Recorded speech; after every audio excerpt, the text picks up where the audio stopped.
What's up everyone, I'm the Gentleman, and today I'll be talking about the Mighty Morphin Power Rangers. But before we do that, please don't forget to leave a like and subscribe to this wonderful channel. Now, with that in mind, it's Morphin time!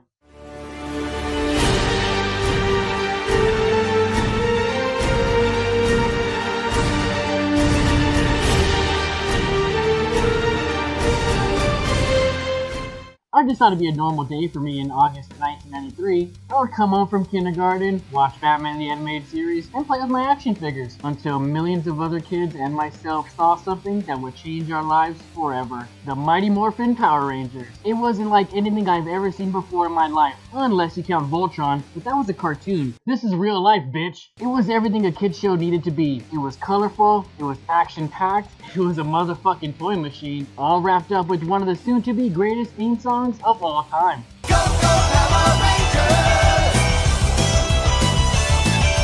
So naturally, when the movie came out a couple years later, the Power Ranger fever was everywhere, and I was one of the infected. As a kid, this movie could do no harm, because it delivered something I loved, but in a much grander scale. But as an adult, unfortunately, our perception changes, sometimes for better, or for worse.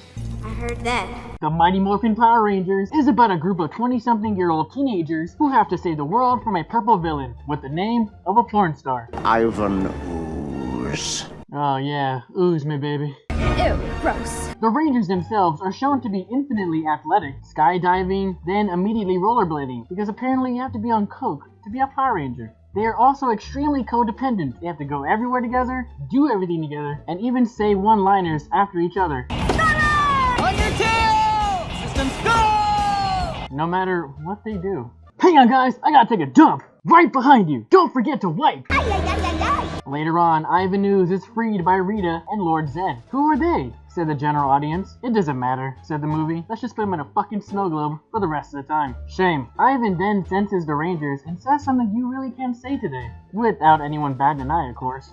Smells like teenagers. After a couple minutes, the gang decides that they have no choice but to morph. Now, this is the moment we were all waiting for. Let's do it, guys! Right. It's morphin' time! Mastodon! Wait, pterodactyl? That's not first. It's Mastodon, right?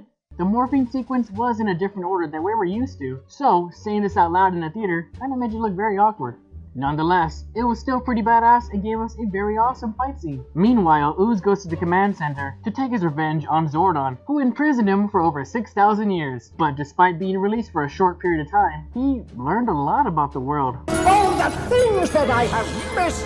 The Black Plague! The Spanish Inquisition! The Brady Bunch reunion! Either that or the egg he was in had some very good reception. Here's the story of a lovely lady who was bringing up. The Rangers suffer from this as they lose their powers, conveniently, in the fucking nick of time. Since they can't teleport back to the command center, they have no choice but to go on foot? Lord knows how long that took, in addition to being on top of a fucking mountain. So when they finally get there, they find Zordon on his deathbed, and learn from Alpha that there is a glimmer of hope to save him and restore their powers. The only problem is that it's on a different planet. Thankfully, they don't have any parents to worry about them, so Alpha uses the last of the command center's power to teleport them to the planet Phaedos. The second act of this movie can be summed up in just a matter of moments. The Rangers fight the Birds of War and meet Blunder Woman. She gives them some animals. I'm a fraud. They go on a spiritual journey and learn nothing. There's a crew member in the shot. They get the great power and go back to Earth. I saved you like 40 minutes. You're welcome. Oh, and Ivan is brainwashing adults so they can dig up his robots, so he can annihilate the universe? I shall annihilate Angel Grove, and then the universe! Not a great plan. Our heroes finally show up, and they use a toy commercial to stop Ivan Ooze once and for all. How do they do that, you ask? Well, Taking care of business. that's right, a fucking knee to the nuts, and that sends them into a collision with a goddamn comet. Go, dirty fighters? It's funny because they will fucking break a case of emergency glass. Like, oh, nut button, nothing else to do. Crack!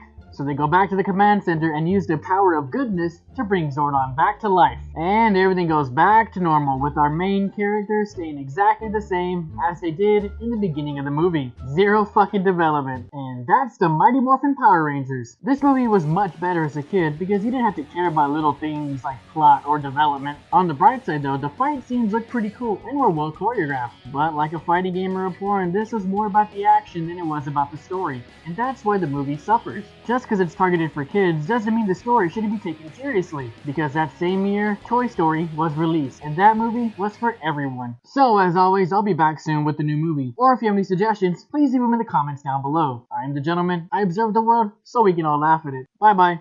Ah, here comes that cute little Pink Ranger to the rescue. Oh, you think she's cute too, huh?